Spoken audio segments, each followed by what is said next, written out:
call to order the school committee meeting. Let's start with the Pledge of Allegiance. Chaz?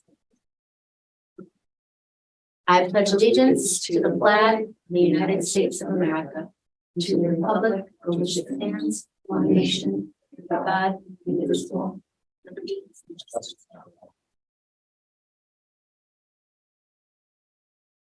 We will take our first opportunity for interested citizens. Dorothy? We do not have any in-house interested citizens, no? Okay. Then we will move right along to the superintendent update and recognition. Sure, thank you. I have a few updates this evening. We'll start with the high school. I sent out a press release a couple of days ago with showcase some of our students at our middle school and high school that went to the state science and technology fair. It's always nice to see our students advance to that level, and kudos to the students and our teachers who are teaching those subject areas. We had a senior reception and awards night on May 23rd at the high school. Senior class trip on May 30th, Boston Harbor cruise. Some nice tweets out, and that boat was packed. That's all I could say to you, man. It was nice to see the participation of our senior class on that trip. Senior athletic awards happened on May 31st. And graduation day, I'm not going to say anything about that at this point in time. That's going to be Dr. Harrington before the end of the night, I hope. And, as you know, if you've been watching the weather, tomorrow night is a bit iffy, to say the least. And we are faced with making a difficult decision as to whether to take our chances tomorrow night, have it outside or have it indoors, or wait for the Saturday morning rain day time and try it then. The weather should be better, but there are not a lot of guarantees at this point in time. Depends on how quickly that storm moves out early Saturday morning. So stay tuned. We'll have some news for you by the end of the night. That's what I've been told anyway. So I'm kind of counting on that. Middle school had a wonderful middle school band concert on May 24th. They have some class trips planned. Grade 8s are going to Sheldon Park, grade 7s Boundless Adventure Trip, and the grade 6s Canopy Lake Park. So great opportunities for our kids to unwind at the end of the year. And Russell Street and Shaker Lane had an incredible student art show. This is the first year that they combined the evenings together at Russell Street, and there wasn't a bare wall in that building. It was just incredible. So kudos to Mrs.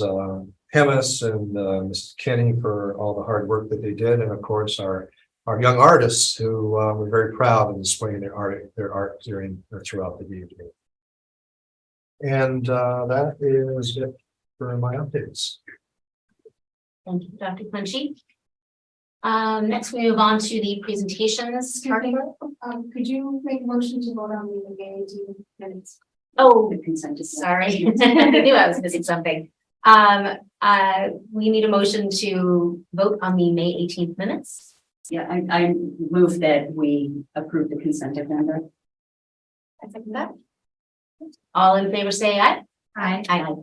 And since we moved back in the agenda, I did think of something else, if I may. Right. This week I sent a letter out to families showcasing our DEI website, Diversity, Equity, and Inclusion. I'd like to thank Mrs. Steele and Ms. Snow for being co-chairs of this committee, and the committee members for working very hard this year to create a website. It's nice to have those resources available to our community and to our staff and to our students. So looking forward to some of the strategies that our DEI team explore for next year and continue to move forward in this area.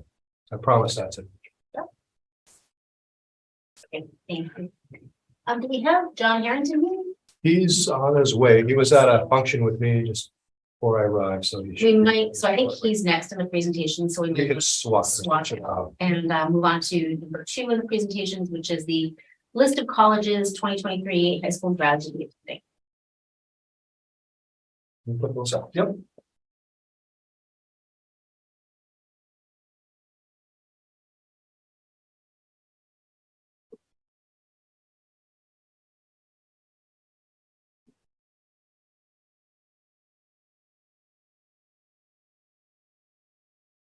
So in your package, you have obviously a list of these colleges. It's always really impressive for myself and staff administrators, school committee to look at all of the different colleges that our students are going to.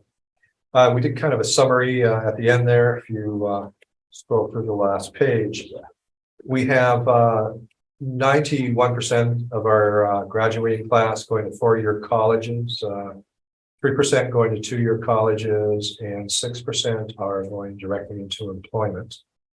38 of the graduates that are going to four-year colleges are attending colleges out of state, which is interesting as Say that well. number again, sorry. 38, I didn't 38. calculate percent, it would be 42% maybe of them are going out of state. I always look at that because that's really intriguing to me. We're very fortunate in Massachusetts to have, I don't like using the word plethora, but we have many different colleges and universities to attend that are they're high quality. And yet I truly understand the desire for our students to venture out and explore as well. So I think we have a nice balance, and it's, it doesn't fluctuate that much from year to year, but it's nice to see people that are staying closer to home and other students that are a little more willing to take those chances and go out of state somewhere else. So congratulations to our graduates. Very proud of their accomplishments. It's been a real special class. They're all special, but this one, really, it was so gifted in so many different areas, and we're excited about their futures, and we're excited to be able to hear. Hopefully, they come back and see us and tell us what they're doing in the next 2, 3, 4 years. So, congratulations, and sometime this weekend we will be giving them an official send off with our graduation. Like, I think the guidance counselors deserve a shout out as well. I recall from when my children went through the high school and ended up going through the process, guided by the guidance counselors to help them find the right college for them. So I think the diversity of schools that our students are going to probably reflects a lot of hard work on the part of the guidance counselors in understanding every student and how to guide them toward their best choice. So continues to be impressive. Yeah, I appreciate you saying that, Elaine, and our staff as well. They have a way of helping students write their college essays as well, and I really I want to commend our staff on involving themselves and helping our students put the best essay forward that they can, and it's worked really well. And it's a process I'm sure will continue for many years, but if you ever have a chance when they're doing that activity, just give me a call. We'll find time to have you come in and watch what happens, and it's really impressive. Glad you brought that up. Thank you. Okay, John, are you available to? Yeah. I don't want to put you on the spot. You ready? No, yeah. Jump up, great. So we'll be presenting our Sure. DEI update. You want a second? Hold up.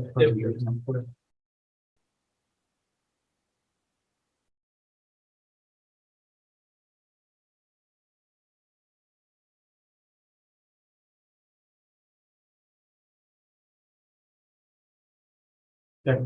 Okay, thank you very much. I'd like to start this presentation with just acknowledgement of some things that have been talked about in the community at large. Did some rumors swirling about the different comments that were made by Littleton High School students over the past school year. And I think we talked about this briefly at the end of the last school committee meeting, right? Superintendent and I had commented that we'd share some updates about that without getting into specific disciplinary situations. But I want to acknowledge a few incidents that have happened at the high school this past school year. Just to set the record straight, that things are being dealt with when they come up. And when the presentation that will unfold, after I acknowledge these things, you'll see that there's a lot of work that's been underway since, in particular, since we went September of 2020, with extensive professional development, staff, administrators, related to this. We have a bunch of things planned for next school year as well that I'll highlight. But sometimes one of the unfortunate things we have to acknowledge as school leaders is things are not always perfect. I mean, superintendent, I came at the tail end of his acknowledgement of the school counselors and, you know, college admissions and matriculations that have happened. We have a lot to be proud of in Littleton, but sometimes, you know, there's areas certainly for continued work and growth. And in particular, working with adolescents, as wonderful as our kids are.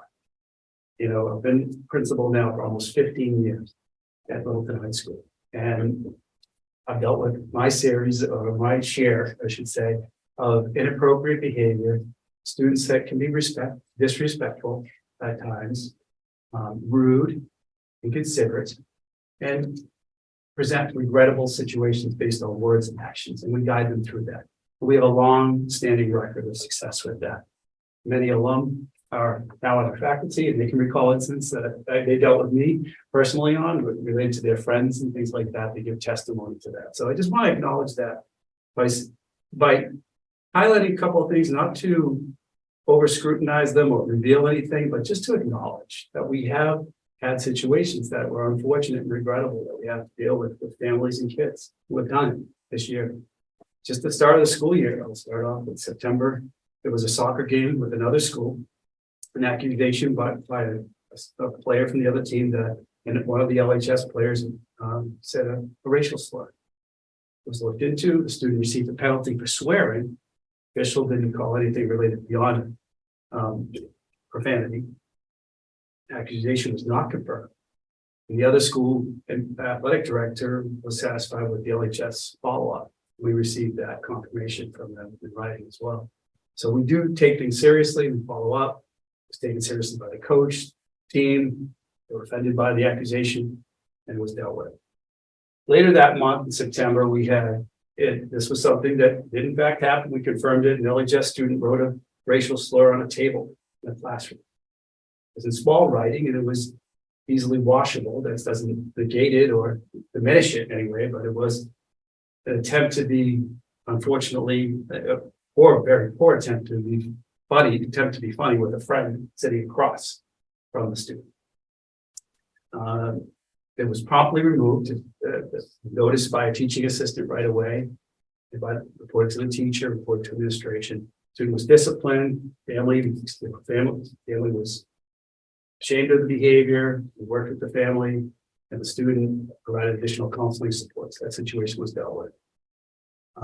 In December, I had an email. I just want to acknowledge this, just part of a parent trying to communicate concerns for her child. Her child had reported, in conversation that could come up at home, that she had heard over the course of the year as a student that, I think the parent had asked the kid about it and said, have you heard anything anti-Semitic or racist? And she said, yes, I have heard those things from those students.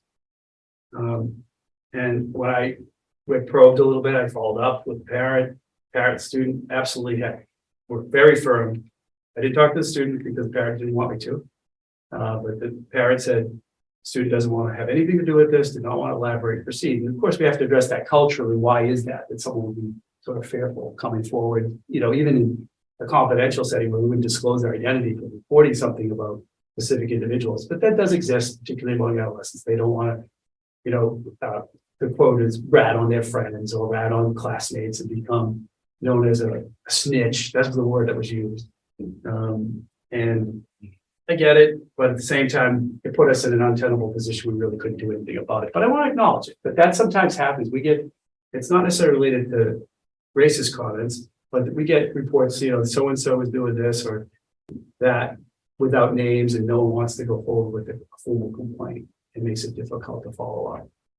It's not unusual for school administrators to be in that position, but I wanted to acknowledge that incident in December. I certainly wanted to help resolve the situation in any way I could. We all did, but that was at its standstill. In March, there was a rumor circulating that a student was hit by another student. This took up quite a bit of administrative time. We turned over every rock. We tried to find out what was going on. A student who was hit by another student was saying a racial slur. When the student who allegedly did the hitting, the student who allegedly made the racial slur, adamantly denied that is false. It's rumor. That did not happen. We met with the family of the students hit because I was particularly concerned about that children. physical altercation or assault at school, physical pact of some kind. In addition to the reason for it, but we certainly don't want someone being targeted and physically hurt. And we couldn't make any headway with it. But there was no confirmation, fully denied, despite lots of kids talking about it as if it was true. So that doesn't mean it didn't happen, but it did. We looked into that, and it took up substantial days in high school, both for us to look into and try to unravel. In April, just to move forward a little bit, a student said a racial slur to a friend. In an attempt again to be cool and fit in and talk, was a comment about sneakers and things like that. And just said, I don't know why the student really couldn't even explain why he said it. Student was disciplined, parent notified, we followed up procedures. Student was remorseful, and is now an active member of our school community. Well, has been since right away after the discipline was imposed, and is doing fine in terms of school community. And that was a incident that wasn't heard by like a whole crowd of people, in this limited group of people that we had to sort of guide through that. And then in April, same month, a student reported that another student was calling her racist. And she was completely offended, and she has lots of reasons to be based on her track record of relationships with some of her best friends, who she, even her, her boyfriend. It didn't make any sense. The family, parent was horrified by the whole thing. We got the families together at classroom. We did a little restorative mediation, brought the parents in, talked it through, and resolved it that way. But there was a complete, inaccurate depiction of the student, and mistreatment of the student in calling her a racist, completely unfounded and mean-spirited, really. And we unpacked it as a community, as a school counselor, and I was in a meeting with parents. We resolved it. So I just want to give you a sense of like when things come up, we take them seriously, we work to resolve them in a most productive way possible, and try to help kids learn from their experiences and from their regrettable acts, whether they be actions or words. So I wanted to start out not on a negative note, but just to let you know that if you're hearing stuff out there, whether it's on social media, which really doesn't help us very much if people are, venting their feelings on social media, or their opinions of things or their perceptions of things without communicating it with us, it's not really productive towards resolution. So I just wanted to let you know that those are the things that I can speak to tonight. And if anyone has, as Superintendent and I had said at the last meeting, if anyone has concerns, please let us know. We will put in the time to find out what happened and try to make it as possible, as much of a teachable moment as possible for kids, and help them make better choices in the future. So I just wanted to start with that. And so we'll go into the slides. Can I jump in? Sure. Would you mind for me to comment? I can't thank you enough for that information. I feel, I don't know if my colleagues on the board feel this way, but that we sit here and we get so many presentations about all the positive things, everything that's going on at the schools, and the principals give us all the highlights, and the teachers. It's all great. We love that. Yeah. But there are challenges, right? There are tough things that of course, we're not blind to that. We hear about this, Right. especially as school committee members. We hear about it from friends and, acquaintances, and we know that there are challenges that you as principals and leaders are facing, and we never really hear about that here. Right. And so to hear that honesty from you, and to hear how you deal with it, and just that you're aware of it, it's happening. I mean, Right. I think I would welcome more. It's got to be balanced with positive, but like more of that. Not everything's coming up roses, right? Right. I mean, these are kids. They're making mistakes. They're figuring themselves out. And I think for us to hear a little bit more about I really that. appreciate you challenges, saying that too, because It's great. in many cases, it's not the best call to have to make as a principal, for sure. You tell a parent about something their kid did today that you can confirm that was really not nice, and in some cases it's really horrible. And I do that. That's what I've done for a long time, over 20 plus years of school administration. And we guide people through that. And in the end, like one of the things I always like to fast forward to in those situations when I'm talking to parents, whether it's a freshman or sophomore, even. We'll get through this. Your child will graduate from Wilson High School, you know, it's already most equilibrious as possible. And I see them years later, like alumni come back and I'm like, well, remember that? Remember this? Because I've been around a while. And you know, I see them around town and you know, every now and then you'll have a very moving moment as a principal where someone will come back and as a much older alum and make it an appointment to visit and just talk about something that happened back in high school. It's one of the most, you know, impactful moments for a school administrator or a teacher to experience when someone comes back to thank you for how something was handled and guided, how they were guided through it. And when they were really, when I was young and stupid, I was young and stupid type of thing, you know. Sorry for the expression, but that's how they sometimes feel. And one of the most, you know, difficult challenges we have when we're making that call to a parent, the parent on the other end is, you didn't just say that, like they're completely baffled and in some feeling some, you know, shame for their kid. And like, really, that really. So we talk them through it too, and we get through it together. So I just wanted to acknowledge that. This is, we're talking about the racial and comments that happened this year, or actions, you know, like there's other things that it runs the gamut, right? In raising adolescents, parents know the challenges. They can say inappropriate things, probably all, I know, having raised adolescents all the time. And you have to say, what did you just say? And we don't say that, you know, here. And so we appreciate the family support and reinforcement of our school values and culture and rules when something comes up that shouldn't. We really need that reinforcement from parents. And, you know, we really appreciate it. So, I have something as well, John. Yeah. Before you jump into these, just to ask a clarifying question on what you shared, because something that keeps being brought up is an increase in incidents. You've been doing this for many years. Would you say that? I mean, obviously, COVID barring, which was sort of this 2 years where we weren't all here. Would you say that this is an increase? Would you say this is? I think what might be a positive is this more increased dialogue about it. You know, there may have been things said, but maybe it wasn't reported to us as much. So I think there's an increased awareness by other students, certainly the staff sensitivity to reporting things and not just handling it on their own. You know, they might have been, you know, as a lot of classroom teachers, to their credit, handle a lot of discipline issues or inappropriate comments made by kids in the course of the day, and they just deal with it. And we appreciate that, but there's definitely an increased sensitivity to anything that raises sort of a bias against people of any type and already missing. And so the reporting certainly has helped. I don't know if there's necessarily, I haven't noticed a dramatic increase in things. I would say that, you know, certainly summarizing those few things or several things I mentioned today, you know, we're alarmed by it. We want to pay attention to it and make sure that it's not making a really ongoing pattern. So I think it's going to, what I've reported to you now, would make us more mindful and watchful of next year. And say, okay, what happens in September, especially with some of the stuff we're going to highlight in the presentation around what we're doing, the work we're doing, and how we want to engage students more. We've done a really excellent job to credit the superintendent, the central office administrative team, in particular, Mrs. Schcmte, for professional development of staff and administrators. Now we need to take it to the next level with the students and engaging families.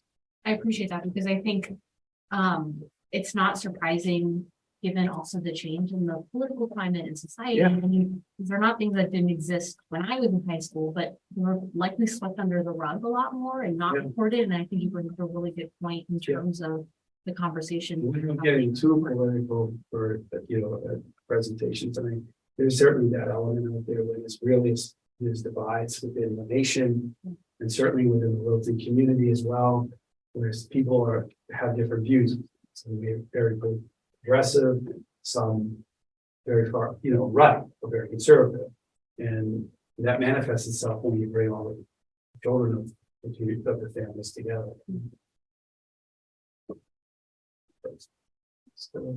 Presentation. Okay, thank you. That's just the intro for the next one. So just to highlight some of this professional honesty. So Dr. Khalees Warren is a really respected authority on professional development for educators around the state right now. I don't know if she's gone beyond Massachusetts. She probably has. And we have really enjoyed her presentations related to cultural response and instruction, as well as how to be aware of our own implicit bias in certain situations as staff, how to account for that and adjust for that when we recognize it in ourselves. There was extensive training in how to create that welcoming sense of belonging in classrooms. Our teachers do, I would say, I'll speak for it. Based on the presentations I've heard, they do a great job at that throughout 3K to 12 in creating that environment. So we've had a lot of PD on that. There's also been some professional development leadership workshops for our administrative council. These are just highlights of this. I think if we were to go into depth, we probably should save it for a professional development presentation next school year. But we can sort of summarize this in more detail, but I'm just giving you an overview tonight. Dr. Nicole Christian Brathwaite is a trauma expert, and she also was able to talk a lot about the impact of trauma on from a racial lens. And that's been really instructive for our staff. We had a keynote speaker just at our last Learns, our combination of professional development with our collaborative professional development here, Shirley and Harvard by Ken Williams. He really hit it on the park with a really engaging and energetic presentation. And we had a follow-up session with him after the keynote. He's also written a book called Ruthless Equity. All these folks I checked before meeting, they all have websites that people can reference for it to really, they want to get into the granular of what they do. There's going to be a Ruthless Equity book study this summer. So staff are going to engage in that. Steve, you will be going to the next slide. There's some activities that have happened from, I guess it's at 21, 22, I don't know, 23, maybe it should be 22. But we had a Holocaust survivor presentation in November. I just spoke with Susan Harvey this morning. She's a renowned history teacher who's retiring this year. And she teaches the Basic History in our sales course. We've just hired someone who has experience teaching that course, so that course will continue into next year. Really excited to report that to you tonight. We're looking to bring this Holocaust survivor back for another presentation for students who missed it last time. And Susan sent me a link. I don't know what station was carrying it, but there was a recent news for the presenter we had in November. She was featured on the 6 o'clock news presenting in another community. So we're getting really exciting people who are interesting, thoughtful people to present to our students. A U.S. history course, it's embedded in the standards, it's embedded in the curriculum. It addresses racism, the civil rights movement, slavery, of course. The curriculums could be presented too if you ever wanted to see the units and things like that related to how it address racism. Meaningful connection survey with students. This is something we started a few years ago.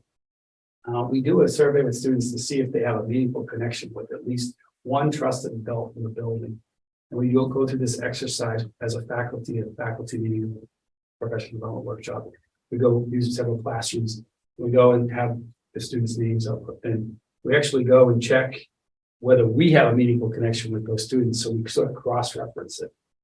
This has been helpful, and we review this data to see if there's any glaring omissions where a student really doesn't feel connected to any kind. It could be anyone on the staff. It could be a custodian, it could be a teaching assistant, it could be a cafeteria worker, it could be an administrative assistant. It's just anyone in the building. It could be the principal. Do they have a meaningful connection? Where someone they can feel like trust, they can go to about different things. That might be an interesting thing. It's a very short survey, but I think you'd find it really interesting if we brought the actual survey items to you and showed you what we ask, because it's really helpful for us. Ooh, geez, that kid, no one picked that kid up. What's going on with that? Or that kid really feels like they're not connected. We know how how important that is for social emotional development for students, but also for safety, that they feel connected. They could go to someone if they had a concern. There was a presentation on microaggressions in May of 2022 and June, and then one coming up in June 2023. Again, I'll leave the elaborate details for a future presentation about how these presentations go, how these education activities go. Active DEI and GSA clubs. In fact, I think some of our school committee members have met with the DEI club already, especially related to Diwali and the enactment of that as a school holiday. Next, please. Student activities continued. Huge shout out to Mike Litt, our athletic director, who has really done a commendable job of implementing the MIAA DEI pledge. We had students actually we have a high percentage of student athletes. I think it's over 60, it hovers in the low 60%. And of all our students, they before each season, fall, winter, and spring. This is something that started either last year or the beginning of this year. I think it might even start last year. They sign a pledge, and I wouldn't mind. I don't have it for you tonight, but I think it would be another thing that would be interesting to bring forward this would be, so you could see what the kids attest to. That it's symbolic. No one's really checking that they're really adherent to it, right? Unless there's an issue. But they sign this pledge, and it shows spirit. It shows the spirit of commitment. And it's a reflection of that we are, they provided with an overview of it in the auditorium, and then they submit their DEI pledge that they're committed to these principles of being anti-racist, being aware of bias and calling for it. The other thing that I think you heard a little bit about this, is we've been recognized as a great kindness school district, but also as a school, a Littleton High School. And we do this great kindness challenge each January, which has been wonderful. We had no name calling week in January. We do it every year. Spread the word inclusion event. It's held each March. There used to be, I think that used to be spread the word to end the word. You might be familiar with that. But now it's gone beyond that. It's not just about students with intellectual disabilities. It's about really being inclusive. The See Me campaign in May, we stomp out bullying, was an activity we did this past year. And next slide, please. So plans for next year. Whoa, there's a lot. All right, we gotta be careful of being probably too ambitious sometimes and trying to do too much too fast. But there's a lot planned, and we're confident we can carry these things out over the course of the whole school year. We're looking to launch a new school culture team with strong emphasis on inclusion. In fact, what I'd like Mr. Camo and myself to do, I wanted to do this for a few years, but you know what happened 3 years ago. And what I wanted to, the Massachusetts Department of Elementary and Secondary Education has a professional development that's really self-paced on inclusive practices. I think it'd be terrific for the principal and assistant principal to do that together. For us to start this summer, we can pick it up at any time and then spread the word what we learned to our faculty, and then see if there's other folks. I've heard good things about it, and it might be something that other staff will want to do after we go through the experience. But we'd like to model that for the staff. So the new school culture team. Let's go back to that briefly. Now we made up of our school council, some representatives from our school council, representative of our school leadership team, as well as our student council. So it's going to be student voice, student representation.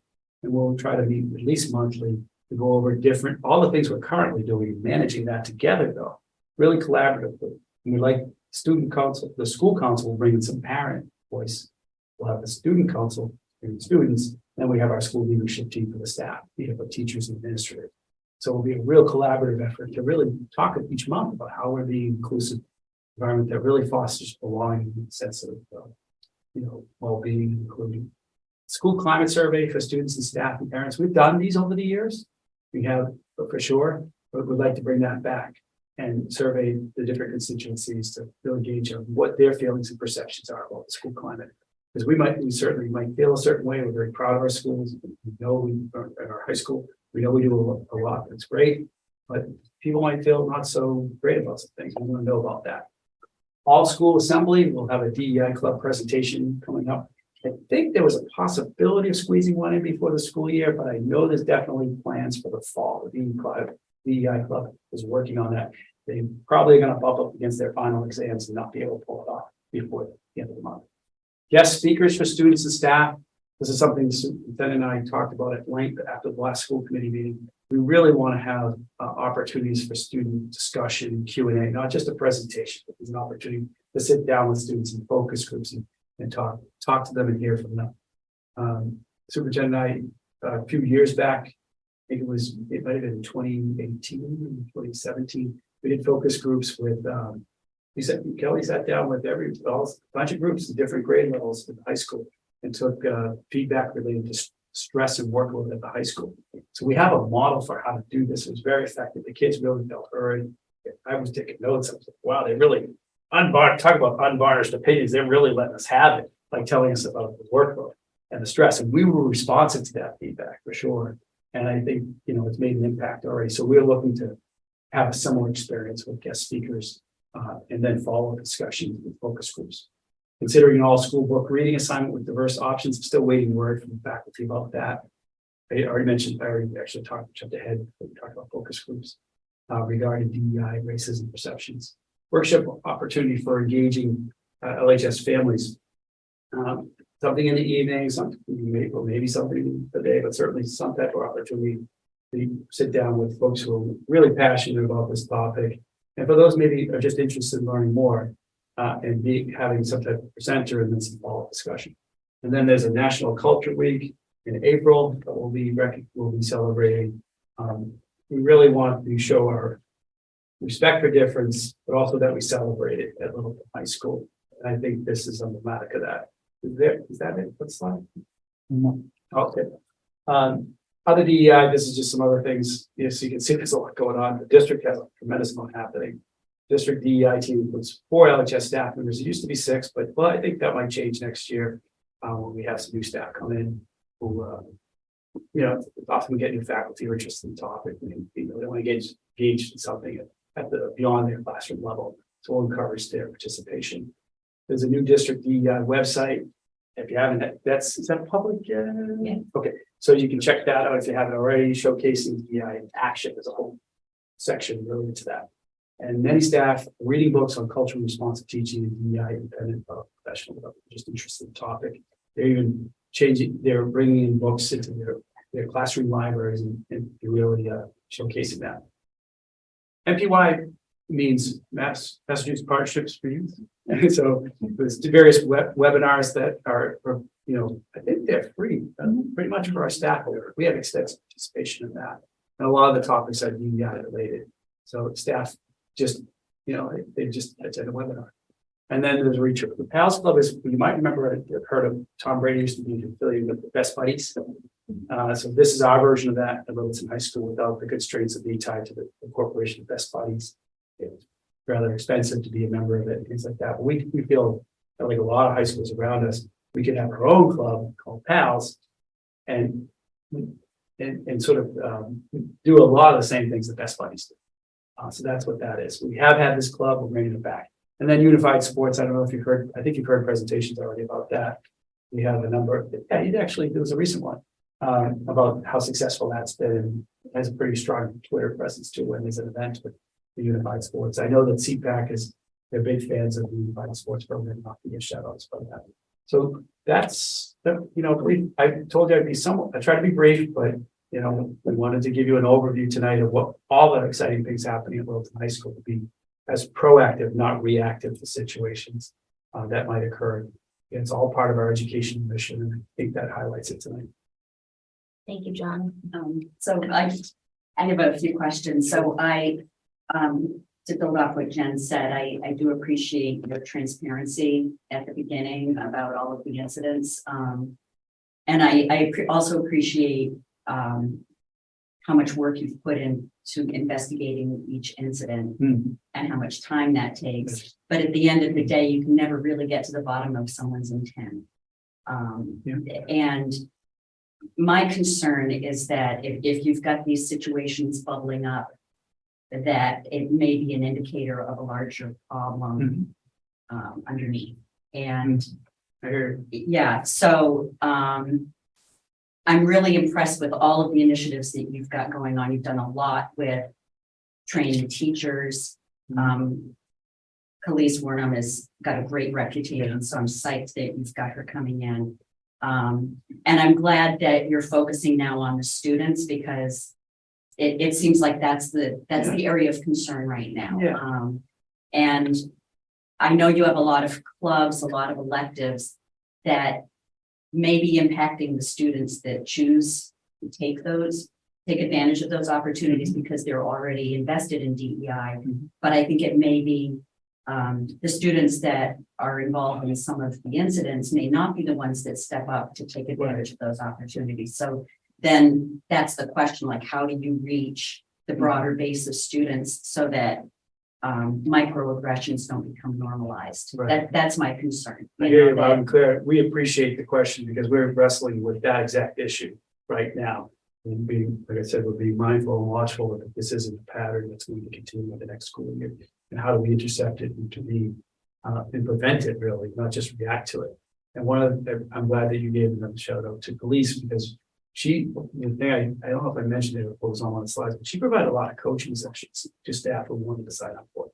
It was optional. And that's going to continue, I believe, in the next year. The work is that contact is being made, I know, because I just talked to superintendent this week about it, and he's working with Steele on it to try to set that up for next year. But also what we want to do is see if we can get her to come in and talk to the kids. And or someone like her, who's in their field as a specialist in diversity.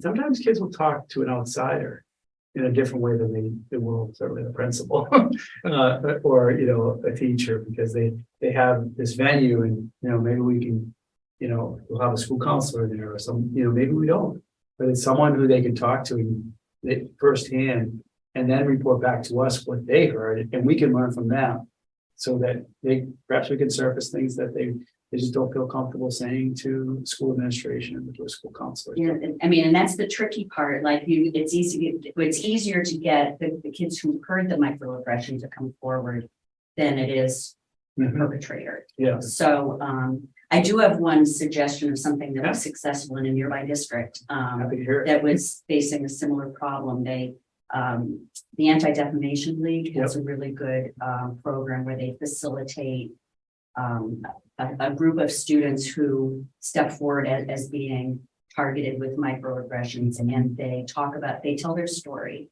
Yeah. And they record it on video, and then the whole school population sees it. And I think that drives it home and makes it real when they see their own classmates and their own friends talking about incidents that they view that made them feel like they were being targeted as a marginalized group. Right.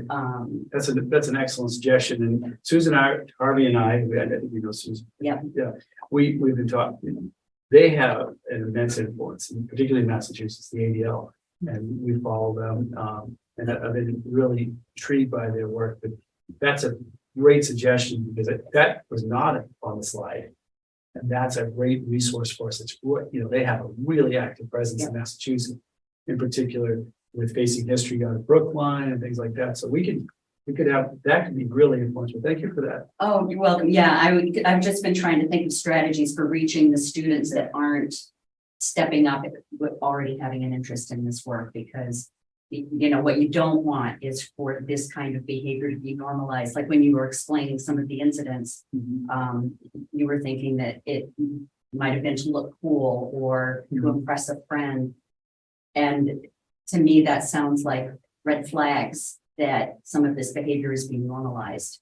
And that's the kind of thing you got to get ahead of. Why does a kid think it's funny when it's not funny? Right. Yeah. Right. Yeah. Right. And none of us want that for our Right. students. It's really a sign of their maturity, it's for sure. But Right. to that point, these are their formative years. That's And right. when we send students out into the world from Yeah. Littleton High School, we want to make sure that they've got their priorities straight agree. regarding DEI. I couldn't agree more. Thank you for that. Thank you. And just a couple of comments. First of all, racism has no place when it's in public schools, and it won't be tolerated, period. There will be consequences, but people that are in the field of education know that consequences by themselves don't solve issues. There needs to be restorative justice as well as part of what we do, and there also needs to be an education. And you had talked about certain students, and I agree 100% that they may not be the ones that jump at the opportunities to enroll in Facing History courses, etc. But those students are easily identifiable after something happens, and it needs to be an opportunity for those students to, or student by student, depending on the issue, to come together or individually be educated on why this is wrong. I mean, what we've noticed, and it's not just this year, and it's about adolescent development for many, many years is that the meaning of words that are considered offensive develop connotations throughout time. And these connotations are developed from different generations. And in some cases, they really don't understand the origin of the word. And you bring up popular music in this day and age, rap music, etc. And some of those words are used in the music. You look at the climate that exists in our country right now and beyond, there's kind of a reevaluation of values, not just values within public schools, values within homes, values within the state, and values in the country and beyond. And I think, you know, we're almost are at a point where there's going to be a renaissance of democracy happening here sooner or later, unless something shifts drastically. And that's probably not a bad thing. But I guess a point that I'm trying to get across is we can't do this work by ourselves. And I believe we have a supportive community that will help us do this work. But our community needs to be involved. And there are many ways that our community can be involved. They can attend family workshops that we offer on racism, diversity, equity, and inclusion. And they can be very helpful by coming to us directly and having these conversations so that we can get on top of these things if things are happening. I mean, John has talked about some of the incidents that he knows about, but there are probably other incidents that have happened in our community, in our schools, that we don't know about, but somebody probably does. And I think that commitment by our community to work with us so that we can work together to make sure that our students understand that equity, equality, equal opportunity is so important, and celebration of diversity. That message has to be hammered home day by day within our schools, within our community, within our families as well. And if we commit to this as a community, this won't get out of here. But I'm not surprised as an educational leader that we're dealing with some of this. I mean, my goodness, turn on the television. What do you see? Search the internet. What do you see? So it's naturally going to spill over into our schools, but we need to be as proactive as we possibly can to deal with it. And some of the things that Dr. Harrington has mentioned and the support we're providing from central office and the soliciting the active voice of our students is key in this whole process in terms of making sure that we're doing what we need to do to move forward and not be having the same conversation a year from now. Well, and to build on that, I think it's important to recognize that everybody's on a journey with this. And there's, I've done a lot of work on it, which only highlights how much more I need to do. I feel like it's like the more I know, the more I need to learn about it. But I think it's important to acknowledge that journey so that people don't get discouraged. Yeah. That they're not as far as they need to be. Thank you for saying that, because I think that's a really good message for us to bring forth to the staff who have different levels of comfort with this, the initiatives, or just how much is taking their core, when it comes to instruction, but it's all embedded in what we do as educators, as Kelly just talked about. So, it's part of our mission as a school and district to attend to this, just as with part and parcel social emotional learning. So it's all tied in. So I think letting staff know that it can be a little overwhelming, like to know all the phrases, because a lot of terms being used now related to culturally responsive instruction, teaching. What does that mean? And all these other things. But really trying to help the faculty. We've laid, as you see, excellent groundwork for that. Now it's about bringing it to the greater community and the kids.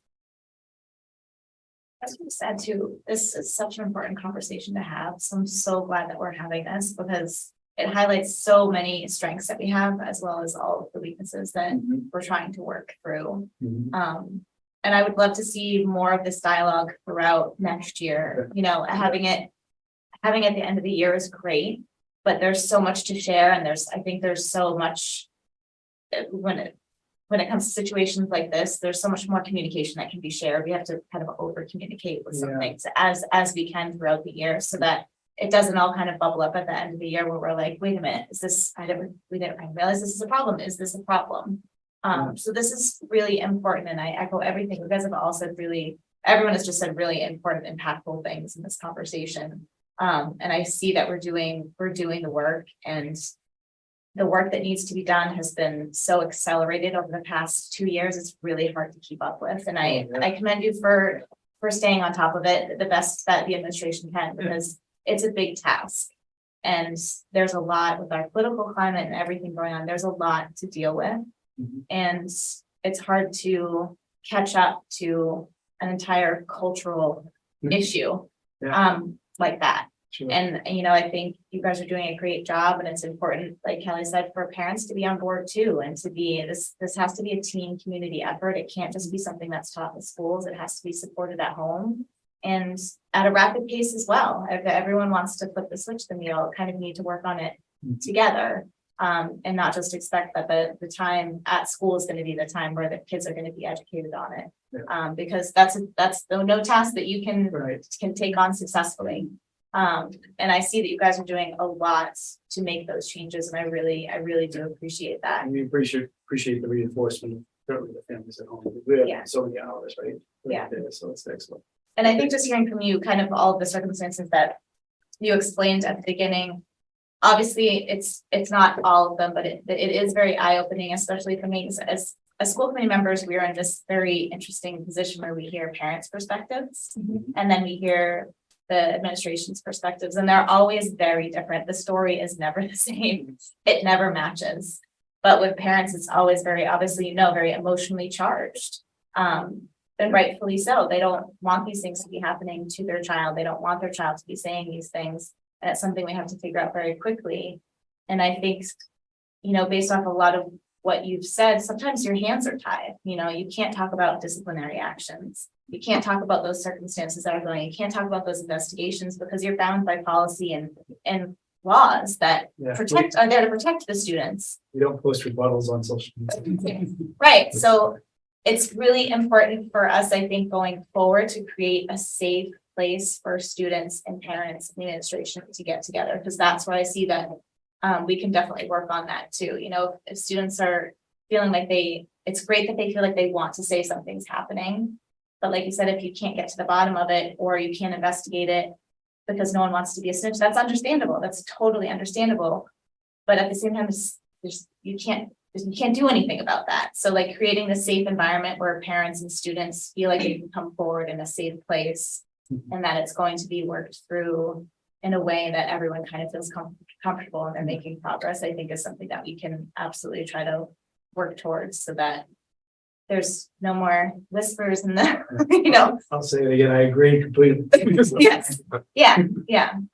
There's always room for miscommunication, but I think we can always just over communicate on these things, and all of these programs and things that you have involved for the kids, I think is a great step forward. And hopefully lastly, I'll say hopefully with all this DEI and Russell Street and Schaefer Lane, because that's where my kids are, I'm hoping that as those kids come through, we're going to see this decline. I really do. I feel like the middle school and high school have missed out on that education just because of where we have been the past forever. Yes. So they are catching up rapidly as well. But I truly hope, because you guys are doing such good work with the younger kids, I truly hope that you're going to see a decline in these instances. And the kids are just going to be so inclusive and accepting, and hopefully we won't be dealing with much of this. It's always going to be there.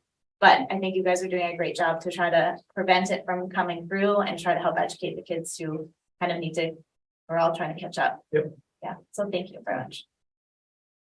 Just to echo what a lot of people said, I'd love to keep this conversation in the forefront of our meetings, and really appreciate all the pieces that you brought from the high school. And Kelly, you talked about this no tolerance policy for the district. And I think that really sets a really important tone.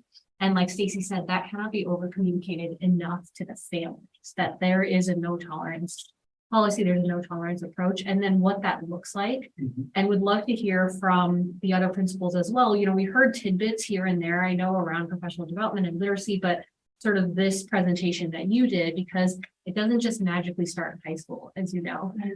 This is sort of a learned behavior, learned pattern children pick up at a very young age. I can tell you as an early educator from infancy.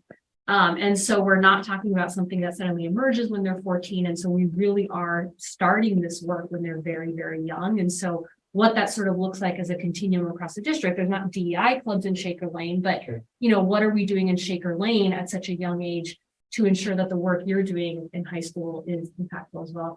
I also really want to commend things like the climate survey, the culture team, because the work is only really genuine when we're giving voices to the most marginalized of the population. And I've seen a lot in work settings. I mean, we have an equity team at our work, and when it's sort of top down, here's what's going to fix our problem, check a box. It's actually, it doesn't solve anything. In fact, you really just perpetuated the issue. And so really to bring to light and to let the students and the staff lead in terms of the change that's needed is really the only way to do this work. And I think to echo what Elaine said, I have learned a lot on this journey. I am not perfect. And I think modeling that as administrators and staff for the students, any way we can do that, and as well as families in the community, to like, you know, mistakes are made and we learn. And I think it's important to model. And a mistake is a mistake, but then there's also harm and what that looks like and how to repair that. And I think it's really important to model that journey of growth as adults, because we're still doing it. I mean, as you can see in society, we're still doing it. And so we need to make sure that the students are aware of that. Thank you. Thank you very much. Thank you, Jen, very much. So, Jen, I know Dr. Harrington has a lot on his mind in terms of figuring out graduation, et cetera. Would you mind if we maybe went to interested citizens right now? And I probably don't think they have questions about our budget, but if they may have some input at this point. Sure. That's something to do. Yes, of course. Sure. Do you have any interested citizens too? I just had a few thoughts on what we just heard, which I am really happy to invite. I'm sorry if I get shaky when we're talking French people. Excuse Could me. you tell us who you are? I'm sorry, I'm too over here. Like, I don't know if we do that like a town meeting. Yes. Yes. So I really love seeing all the things that are going to come up for at the high school. I know things that are being done and things that are planned, especially the survey and the culture committee and everything like that. I think that's great. I am on the DEI team. I think we're gonna have a few more parents on it next year, which is great because it's been pretty much me and a lot of administrators and teachers. So I'm hoping that we do get the parent voice involved there. I just want to respond to a couple of things with no judgment.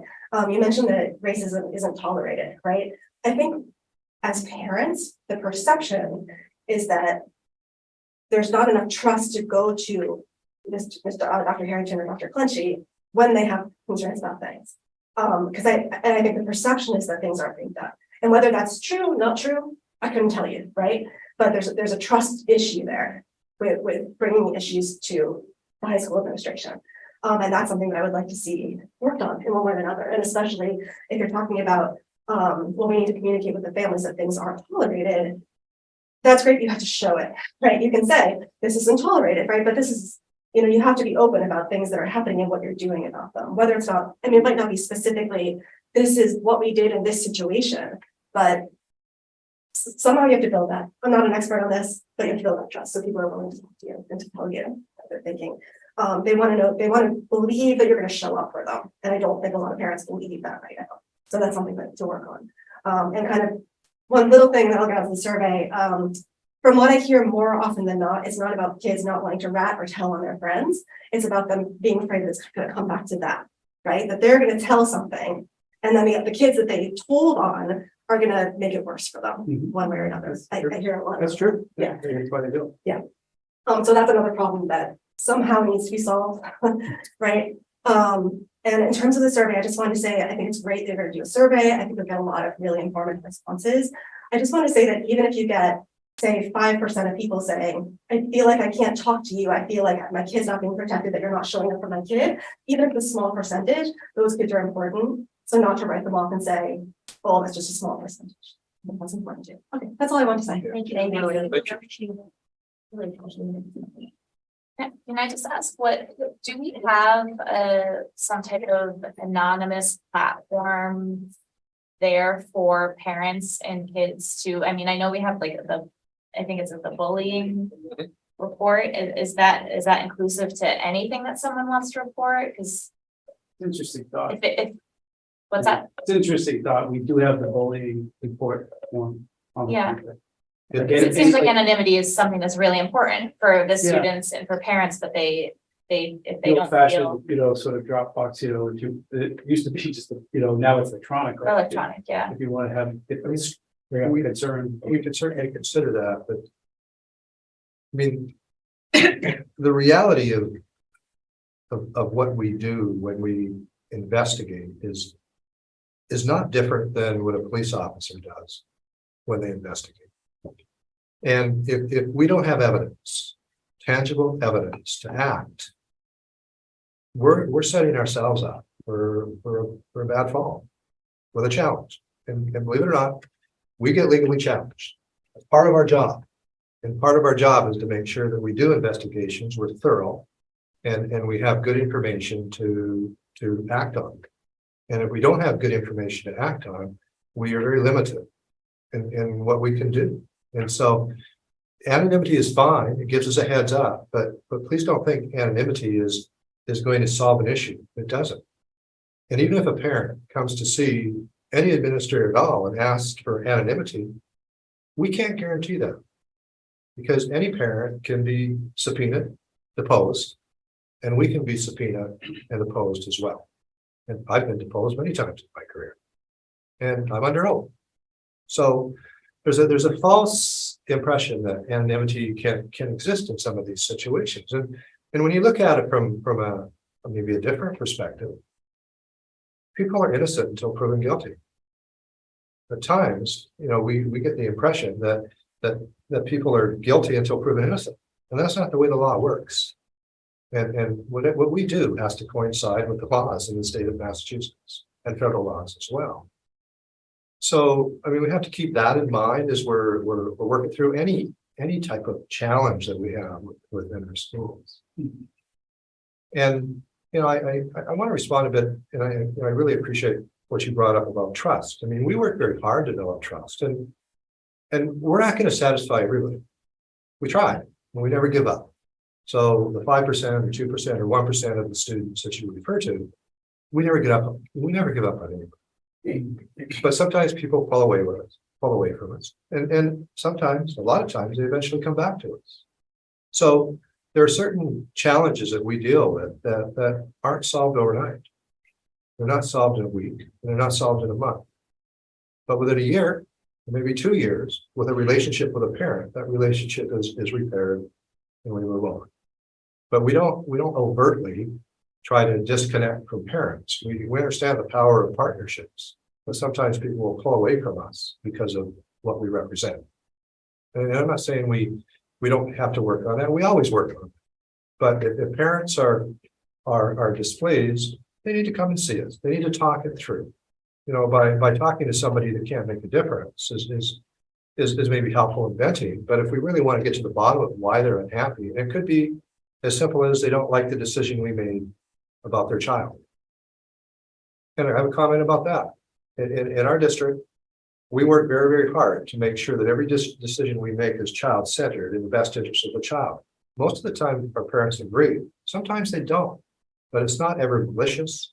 It's about repairing what's been done and helping the child move forward and educate them and give them other opportunities.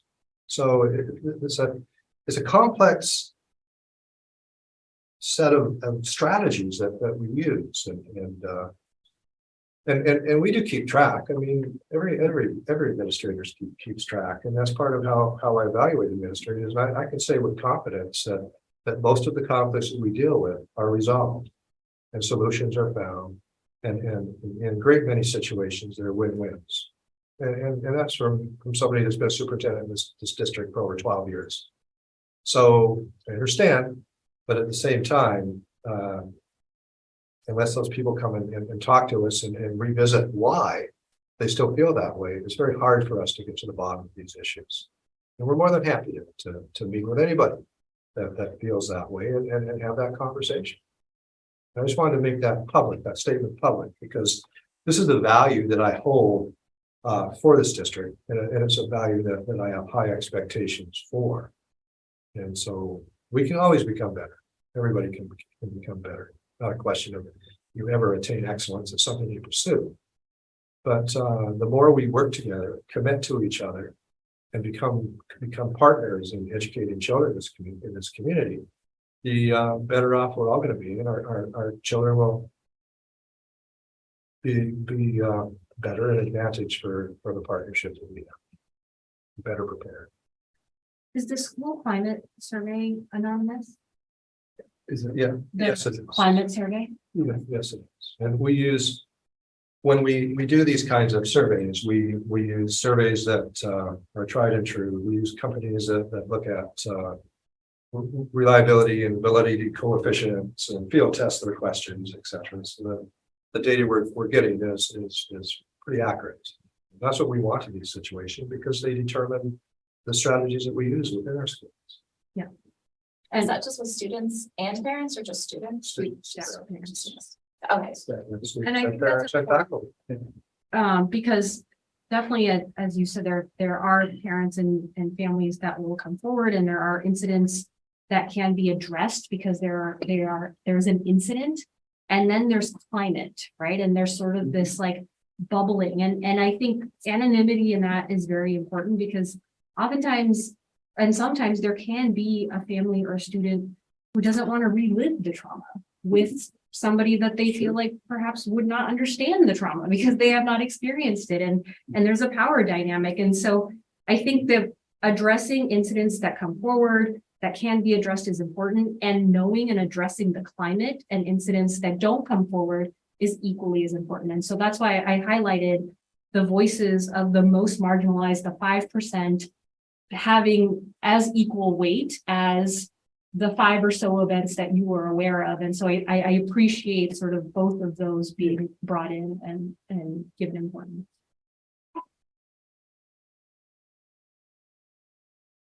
Other interested citizens, please?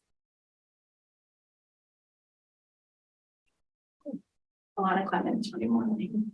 I appreciate everything that everyone's doing. I appreciate everything Dr. Harrigan's doing, but he's only one person, and he's got over 400 kids in his building. And my concern is, as a parent of a sophomore in high school, there was an incident that I went to talk to her about, and all of a sudden all this other stuff came out, and I was horrified that she didn't come to me earlier. Our children are not coming, they're teenagers, they're not coming to us and telling us what's going on. And she was hearing racial slurs at school, she's hearing we're Jewish, she's hearing anti-Semitic comments at school. And I asked her why she wouldn't come forward, and she's like, because then they're gonna come after me. So it's not about being a snitch, or she doesn't care if they get in trouble. She like, no one can protect her. She's gonna be in school with these kids every day, and they're gonna come after her. So she would rather just tolerate it. She thought, Mom, this is just high school. You have to deal with racist comments. I'm like, no, this is not what high school is. And certainly it shouldn't be high school here. That's not what we want for our children. It's like going to work. You don't go to work and hear these things. Why? It would not be tolerated. So I'm worried, not that just these kids are making these comments, but they feel so comfortable. Like they don't worry that the whole room, like if someone said something here, we would all say something to them. Why are these kids so comfortable saying these comments and no one in the room is getting upset? Like they feel safe making these comments, and the other kids don't feel safe. And the kids who, when you're already in a minority, it's hard enough to now speak up because you don't know how everyone in the room is going to support you or turn against you. So that's why I think it's great that you're doing a survey. I know that's what Acton did, because as you know, Acton started their school year last year with a swastika on the door of one of their brand new schools last year. So they did a survey of the parents and the kids, and they had the Anti-Defamation League come in, and I teach Hebrew school at the Acton Synagogue. We had them come in there, which was very interesting to see how they work. And they did a workshop with the kids, and we had 6th and 7th graders because it happened at the 7th grade school. And they talked to them about, well, what do you do when this happens? And the truth is the kids don't know what to do. They have no idea. Like, they put them in different situations and we talk through. They don't know how to react when someone says something anti-Semitic or racist to them. They don't know who to go to. So part of it isn't just trying to get the kids, obviously the staff that are doing it, but the kids that are victimized, giving them the power to know what to do. Because I don't think they know who to go to. They're not learning. My daughter even to me, like they're not even learning to their parents. They're just kind of like living with it because they want to make life easier. Mhm. So I'm glad that you're doing the survey. And that, because I also think that the parents who get the survey, there's a lot of parents are like, wait, what, what's happening? So I think it's gonna start a lot of conversations at home for the parents, because when the survey comes out, they're gonna start a conversation the way I did with my daughter when I heard about something. And then she finally told me what she was saying. So I'm just hoping that there's the comfort level of the kids saying these words stops. I don't think they know what they're saying. Like when I said to her, why do you think they're saying these things? She's like, well, you know, Kanye says all these anti-Semitic things, and then they repeat it and they think that that's cool.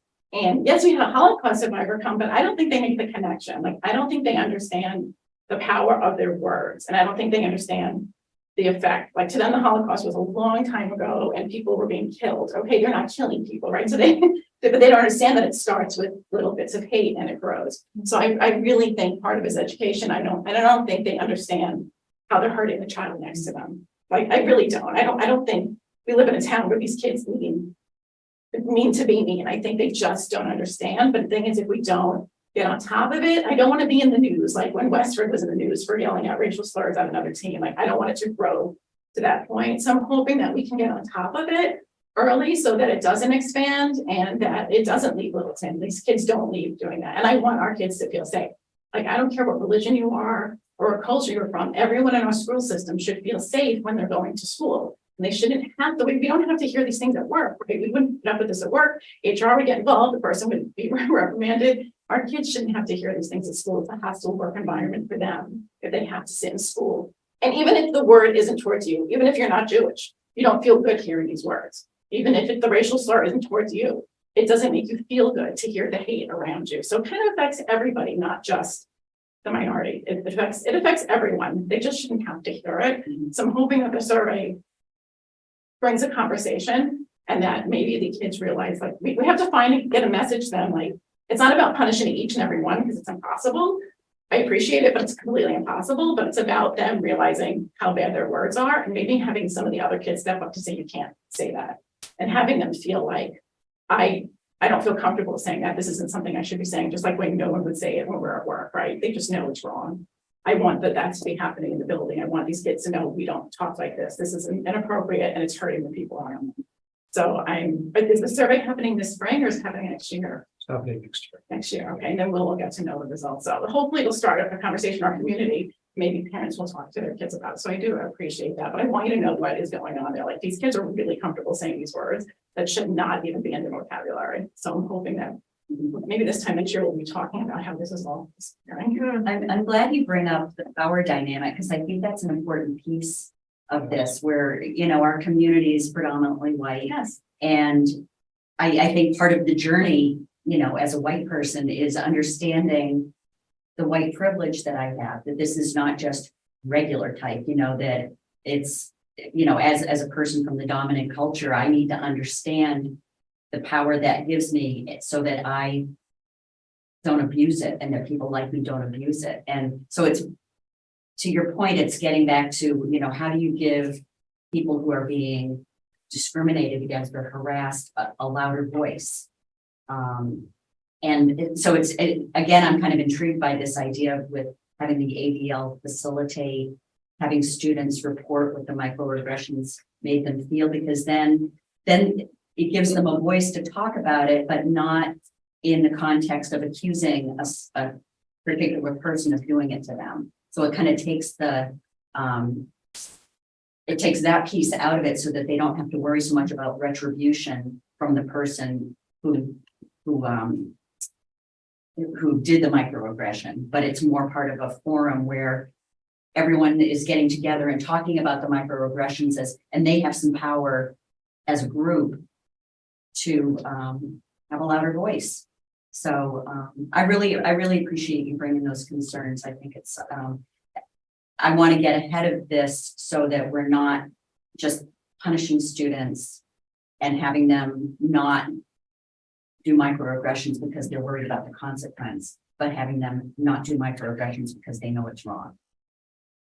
Elaine, I actually really appreciate what you said. And you talked about giving a voice to those that are being discriminated against. And then you started with something really powerful in terms of the privilege and the power and being a primarily white community. I would actually argue the importance of those allies and the majority speaking up in the instances you're talking about, not those that are being discriminated against, who are experiencing the trauma and not feeling comfortable going home and sharing it, but everyone else around them, standing up for them, standing with them and stopping against that. And that is a really powerful, important learning. And I think that's a lot of what John was sharing, and that's the stuff that we can model, I think, as adults, but really has to come from the students, and would love to, keep that conversation going, because I think that starts really young in terms of empowering any child of any background to speak up for another child. And it's not the responsibility of that child for whom the act was done against to speak up for themselves always, because it's traumatizing to do so. So really appreciate you. Well, I love bringing the that to idea of light. allies. Well, The and more that's allies we can get. really, what's interesting is when my daughter was in preschool, she got in trouble because they said she's the class reporter. She was always telling the teacher like what to do, and I didn't know, like, do I tell her not to do this? Do I punish her? Like, I need her to tattle on her little brother who's always, doing whatever. Like, I need her to tell me what's going on. And I was talking to my aunt, who's a kindergarten teacher, and she said, "Oh, no. I let everybody tell me everything, and then I decide what information is important and what information is not important." She said, because it's never the kid being bullied that comes forward. It's always another kid that comes forward. Because she's like, that's why it's important. She's like, don't stop her. Let her keep doing what she's doing. But I think you feel more powerful if you're not the kid being picked on, if you're not like, if someone makes a racial slur and someone else stands up, that it gives it more power. If you're the only person of that race in the room, you don't know how many people in the room agree with what that kid just said. Like, am I gonna stand up and everyone in the room's gonna be behind me? Or am I gonna stand up and everyone in the room's gonna be behind him? And that's a very dangerous situation. Right. And there are already teenagers that are afraid of being outcast for other reasons, for getting old, but like, this is on top of all that. So yeah, I think it's really hard. It's really hard for the person experiencing it to stand up. We need the other kids. Right, To- because to- that person is experiencing harm Yeah. in the moment. Right. And then has to feel and. You don't know what everyone else in the room is thinking, right? And I think for kids, adults, it's easier, like, we don't care, but like for kids, it's harder because now they have to go back to school every day in the same classes with the same kids, and they don't know how they're gonna be treated. So it's more complicated because it's our children. And then, as you said, we get very upset. I can't, like, I wanted my daughter to come forward and she didn't feel comfortable, like, I can't make her. I'm not the one who has to go to school every day. She's the one who has to go to school every day. So I need her to be comfortable. So I need to find a way to help with this process that, like, makes her feel safe and comfortable, but also moves forward. So I understand the frustration when people won't come forward with specific things, but we have to find a way to get around that too, because we want our kids to feel safe. So I just want to thank you. Thank you very much. Can I just ask too, so I have also heard that it's this type of language is very normalized in the high school, even from teachers, that it's like, I don't know, the kids are hearing this from Kanye, they're hearing it from their idols, they're hearing it culturally, and it's acceptable. So can I just ask, like, what are we doing to educate the kids specifically on what these words mean and the historical impact of them? Because I feel like that's where they're missing. They're seeing it as just this part of a song or part of something that they saw on TV without actually understanding what it actually means. So, like, how are we addressing that with the kids? I'll just comment on that. I mean, some of that's captured in the slides, and some of the initiatives and activities planned for students that we have ahead for us next school year is certainly going to be addressing that head on.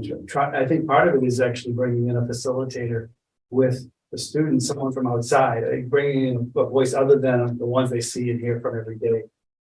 In particular, key to me trying to give them a lecture on why it's not important, whether I've had discussions with students, and some of them are students of color who object to certain things that we'll call them out on saying, and questioning our authority to impose rules on that.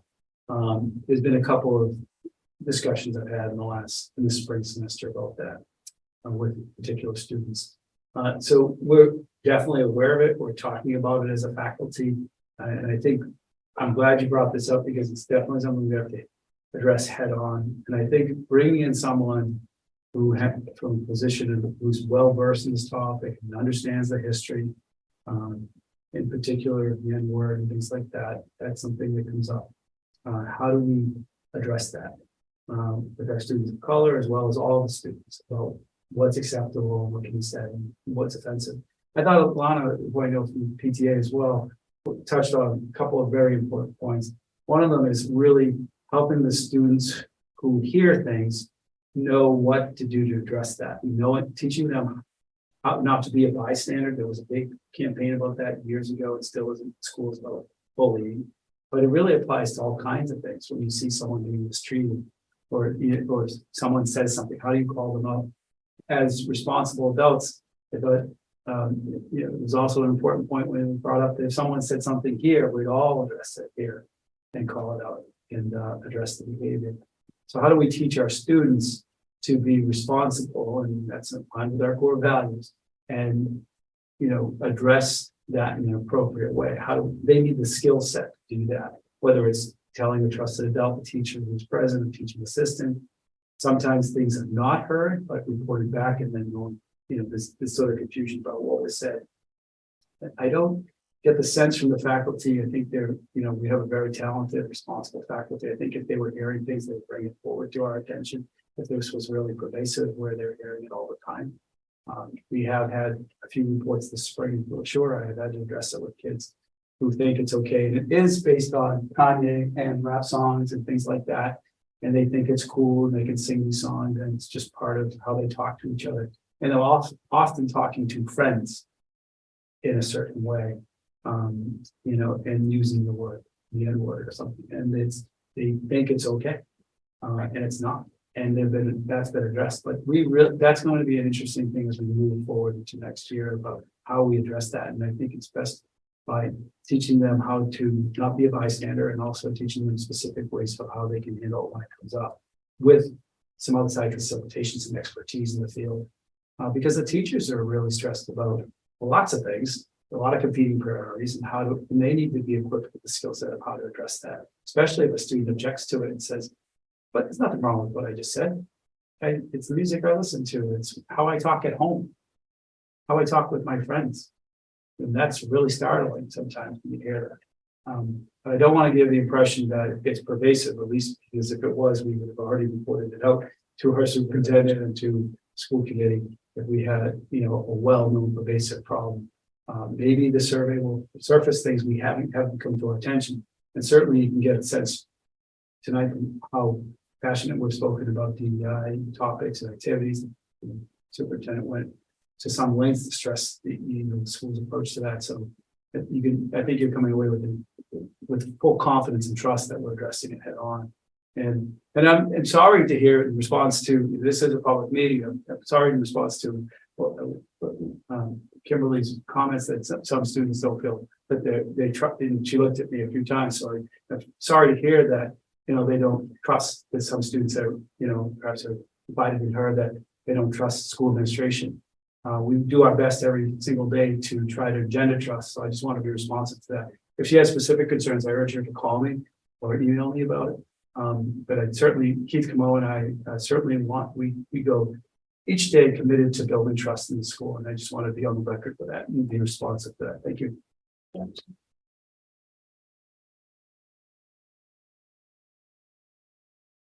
Katrina Wilcox-Hadberg, 156 Hartwell Ave. It's nice to be here for non-COVID issues. First, thank you for the summary of what's happening specifically at the high school. My kids are younger, an 8th grader, 5th grader, so we're not there yet, but I'm looking forward to hearing what's going to happen when she enters. So that'll be great. It does seem like a lot of the effort in the last few years have been really for professional development, which is the foundation, I think, to bring it to the students next. And I really think part of, from my perspective, things that we might be able to improve upon is the family connection and the community connection within the school, community connection and overall. But I think schools play a really important role in developing those community connections, and having social events early in the year might get people in the same space. Just looking at Springfest. Springfest was getting out my kid from baseball, but just watching the families coming out of Springfest at Shaker Lane, it was great. It was wide diversity of families, which much higher diversity than there are in the other upper level schools currently. So those will move through. But I just remember Winterfest was a great social time in the middle of the school year, but now that's at the end of the school year. And those families really might benefit, especially incoming eldest kindergartner family might really could use some connections early. And that might help with connecting parents to the school and that wraparound support for students when they're trying to figure out how to address some of the things. I know both of my kids have come home as early as first grade and said, Mom, I heard this word, what is this? My friend was called that and I don't know what to do. And so I've spent a lot of time with them. This is the word, this is why we don't use that. This is what is it that you could do to be an upstander if this happens again, or how can you support your friends? And or when is it need to go to the teacher? Like there's that, like trying to build them up to empower them to respond when they see it happening. But I have to say by middle school, they're kind of beaten down. And also there's all that social developmental things that happen in middle school where they just don't want to be different from their peers. So there is that piece that I think every school kind of needs to address this differently. And so thinking that tonight's presentation was very much focused on the high school, I would personally as a parent would love to see what this looks like at Shaker Lane, at Russell Street, at the middle school and at the high school early in the school year, just to say this is important, this is what's coming, and to bring parents into that fold as well, as much as we can. And then the other part of this is clearly tonight was focused much on racial incidences that have occurred, but I think diversity takes a much broader lens, especially in this day and age, and whether it's learning differences and gender identity, basically anything that makes you different really is a diversity topic that could be put under this umbrella, just to make sure that we're not just addressing one category of comments, but because I think the underlying tone, that like community, I don't know the word, the things that keep bubbling up are coming from the same place. And everyone's on a different spectrum for all of those things of where they are in the learning curve or acceptance or use of,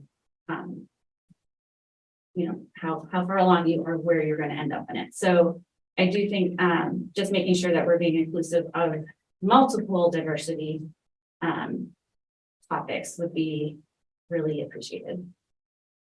Thank you, Katrina. Any other comments, thoughts? We all really, really appreciate the input from the three of you. I mean, tremendously helpful to hear. I absolutely agree, Katrina. I think, and I will pass this on to Justin, that we should ask the other three principals to come in, or representatives from the other three schools, and talk to us early next year about initiatives and sort of plans for more DEI and what's being done proactively to try to mitigate all of this stuff early on, not just at the high school level. So thank you, John, for kicking that off today. And I think we look forward to hearing more soon. And I think also to echo what you said very early on, Jen, is, definitely what the schools are doing, because we want to talk about that, and also challenges, and then where we can help, because as you can tell, this is something that as a school committee, I hope I'm not overstepping, but I think we're really very passionate about, committed to. I think the district is. And so whether that's being a voice in the parent community, whether that's bringing parent community voice, bridging a gap, whether it's funding, I don't know, but would love for you all to come and share what you do, and then also what you would like from us. Yeah. We really want to support. Yeah, I think some of us have shared, I don't know if again it's overstepping, but some of the school committee members have shared privately that like we love all the positivity, but it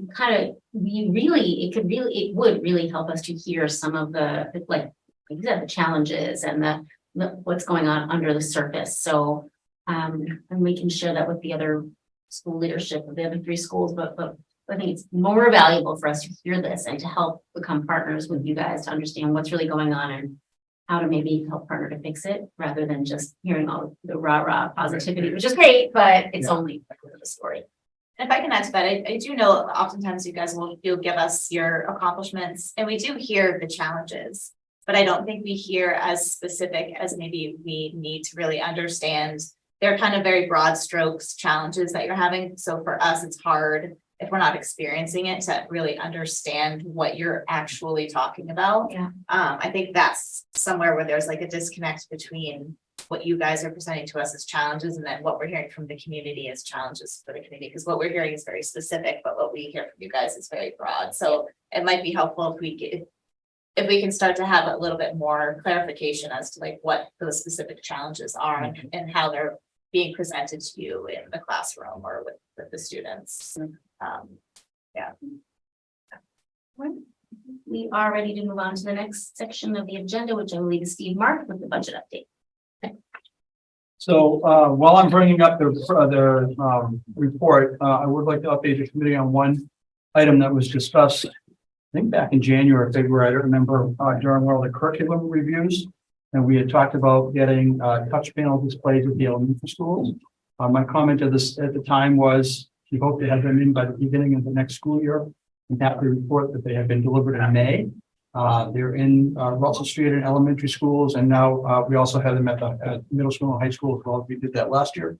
But the Russell Street and elementary classrooms, every classroom has now a touch panel display, and the teachers are getting to learn that technology, and the students how to use that interactive technology. So I'm happy to report that that is done. So now let me just bring up the report. So the report is in the packet. It's on the screen. So my typical mantra we've done all year. We're in excellent shape this year. I know this report is through April. We weren't able to get the books closed for May in order to report May results. So when you look at the available budget of a little under 6 million, it's hard to believe that we're going to spend $6 million in 2 months, but we do. So we're actually on track. We have funds to pay all of our bills through the end of the year, and we're in good shape. So we have had some challenges, as we discussed in the transportation, with some of our special ed transportation, having to use some of our non-standard vendors for those services. But we've managed to do that thanks to the good work of Lynn Snow and her department. I'm making those arrangements. So we're in good shape financially through the end of the year. And I'm glad to answer any questions. Any questions? Any questions? Okay, thank you, Steve. All right. Thank you very much. All right. I think we are at the subcommittee reports. So PNBC. Can I ask a quick question? Yes. It just popped into my head that we did have parent reach out to us about busing for Tiger's Den, which maybe this is something I don't know. Yeah, so we know that there's an issue with busing Tiger's Den. We're working with Marna Weatherby, who was our director of Tiger's Den. We're working with the bus company to try to resolve those issues. So it's really a two-pronged issue. Because of this change in the start time, the new buses, that whole thing, we haven't developed bus routes yet at this point in time for the new buses. But registration is going on now, is going on through the end of June. So once we get those numbers, we'll have a better idea of what the ridership on the buses are and whether there's room to put Shaker Lane kids to Russell Street and vice versa. We'll have a better handle, I think, at that point in time. In the meantime, we're working with Marna and having some discussions on what can we do to change and attract some additional staffing into the Tiger's Den program. It's an issue with staffing. Running two programs at running Tiger's Den at two different locations becomes a staffing issue. We're not able to attract the staffing that we needed in order to man and safeguard the kids in that program. So we're working on solving that issue and also trying to solve the transportation issue. So unfortunately, I don't have an answer tonight for you, but we are working on these issues and hopefully we'll have a solution worked out hopefully soon, hopefully by the end of June. That's our target. So. All right. Maybe for not knowing this, so where are we transporting the kids to and So, from for Tiger's Den? Right. So we Tiger's have, Den that's coming right. So we have a program at Shaker Lane and Russell Street for Tiger's Den. The goal, because we can't get the staffing, as we did years ago, we had the Tiger's Den program only at Russell Street School, and we would transport students from Shaker Lane over to the Tiger's Den program at Russell Street. The parents would drop them off at Shaker Lane and then you guys. They would drop them off at Russell Street in the morning. We would Okay. bus them over to Shaker Lane. And then at the end of the school, we'd bus them back to Russell Street for the Tigers Den program. Okay, okay. We started a program, at Shaker Lane a couple of years ago. Again, now because of the staffing issue, we're not able to have enough staff to really, meet the guidelines, for the Tigers Den program with the staffing levels versus the student ratios. So we're looking at possibly putting the program all back at Russell Street, and then we would have to transport the students, back and forth. So we're looking at both issues. Can we transport the student back and forth, and or how can we get additional staffing for the Shaker Lane program so that we can have the program in both locations? Thank you. Okay, so I know it's complicated. I know a lot of parents are frustrated. I apologize because they go to sign up for the buses and they're not sure whether to sign up, or they're told that we're not transporting students back and forth. We haven't got that issue solved yet, and I apologize. And we're working with Tigers Den and the bus company to try to figure that issue out. So no decisions have been made yet. There are a couple of scenarios. If we're successful at getting a bus, then we have greater flexibility. If we're not successful at getting a bus, we'll most likely be forced to running a morning program and Shaker Lane and a morning program at Russell Street. And staffing will be different. Folks, come on, we know there's a staffing shortage out there, and we're doing our best. Let's get back to the basics. We're pretty unique in offering after school and before school services. And we want to continue to do that, but it's not going to be perfect. And we're doing everything we can, but it's very hard to get people that want to work early in the morning or during supper time. And even without a shortage in the labor market. So we'll figure something out. We always do, but we can't come up with answers when we don't have answers at this point. Yeah, I mean, they're non-standard hours. So Tigers Den opens at Right. what, 6 or 6:30 in the morning. It goes until 6 at night. But kids are in school in between, so it's hard to get somebody to come in, and so yeah, Yeah. superintendent's right. We're doing everything we can to try to attract people and get staffing in. So we are, adding 5 more bus drivers to our routes.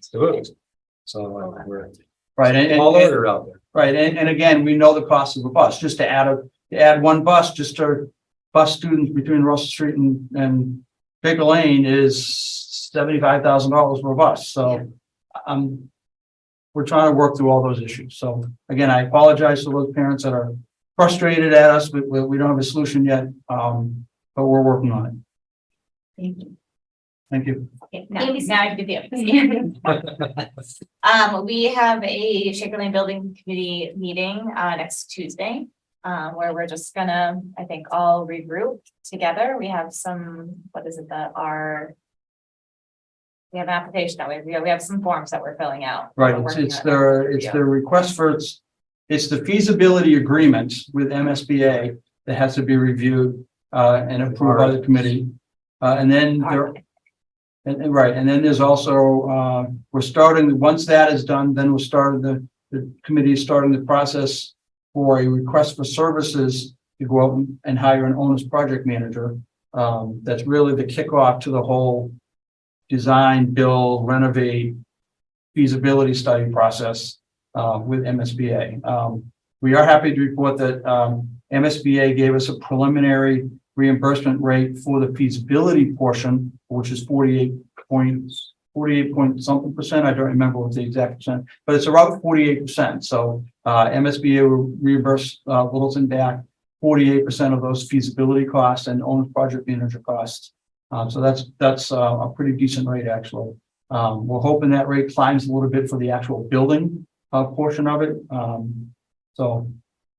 That's that. So sorry, I didn't mean to hijack your No, conversation. you said it better. So Because I'm still just figuring all this. We have a number of forms that we're going to review at this meeting.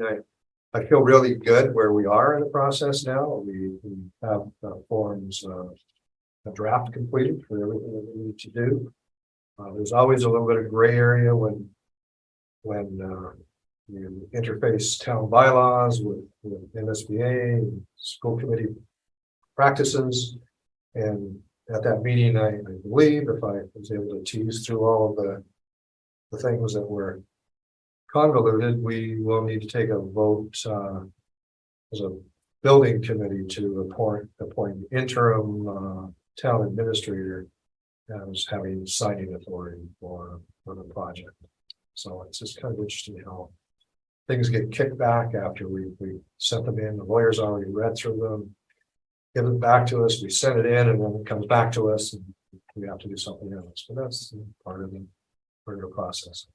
And We're in good shape. I'm really happy about where we are. yeah, MSBA is very legalistic, and every step in that process. So there's the eligibility, the feasibility study, and then there's the design phase.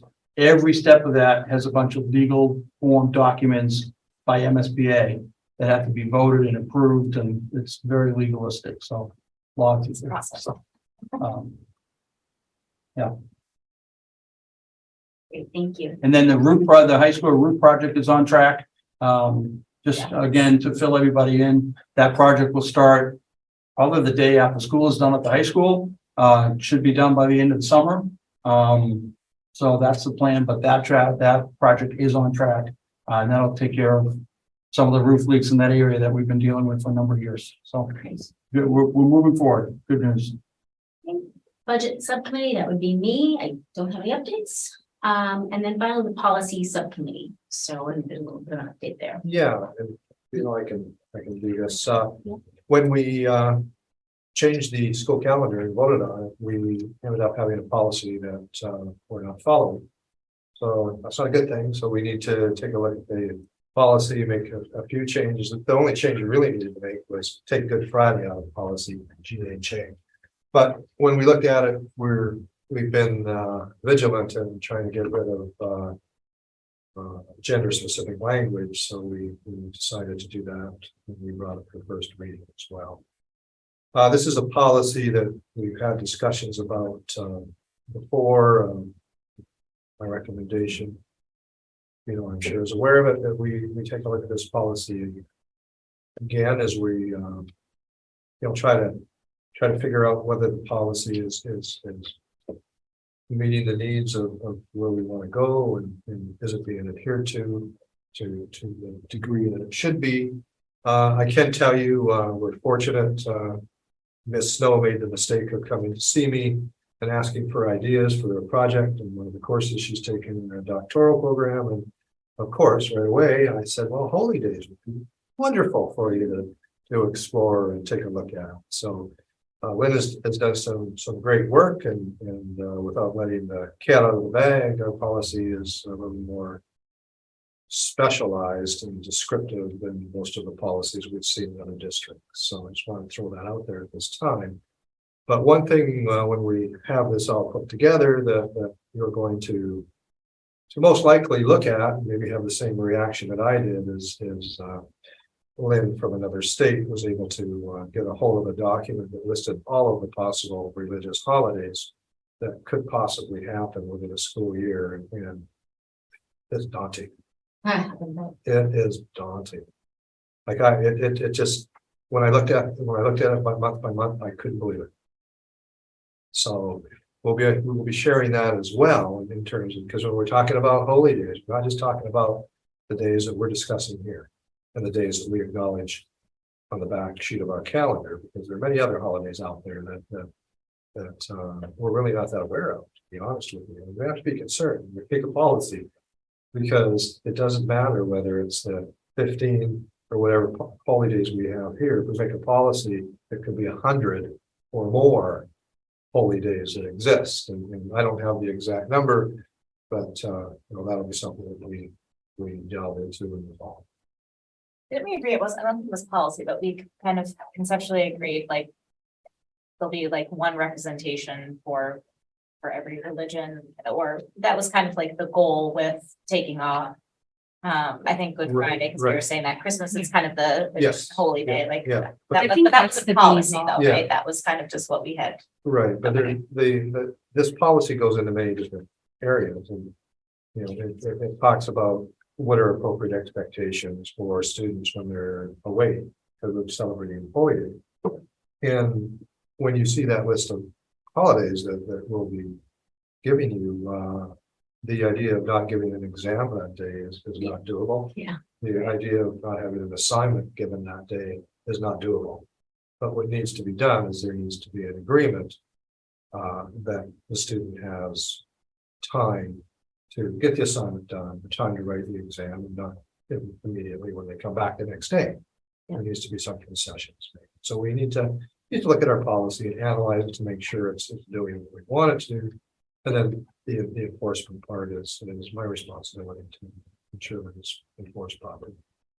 So could I make a suggestion? I don't know if it's too late in the process to change the wording on part of this. Never too late. Never too late, great.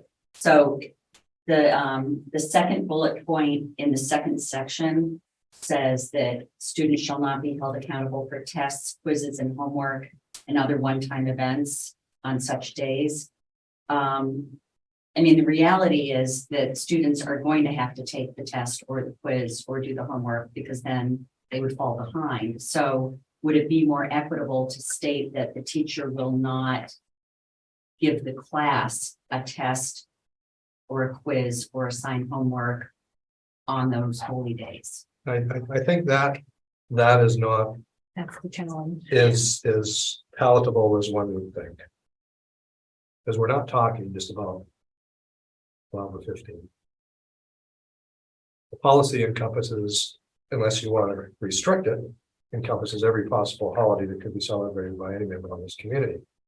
And Glenn, I don't want to put you on the spot, but I thought it was just referring to the two No. holidays called out no, specifically on this policy. We heard from community members as well about like Rosh Hashanah, for example. And it's not a day off, but then a lot of students and families choose to take it. That would be considered a day where a student wouldn't be responsible. And I think because of sort of the population that observes sort of these larger holidays, it might be a little bit easier for staff, but then is it equitable to say one student observes this one holy day? And so the faculty administers a test, but if we make it equitable across all the holy days, it sounds like that would be almost the entire year. And so how, you know what I mean? Like, where's the balance? it would be detrimental to learning. Right. And be blunt on that comment because it would be. Our curriculums are full and we wouldn't have that flexibility. But there needs to be some concessions made. And I mean, and personally, my whole philosophy is if a student's off for a holiday, they shouldn't have to hand an assignment in the next day.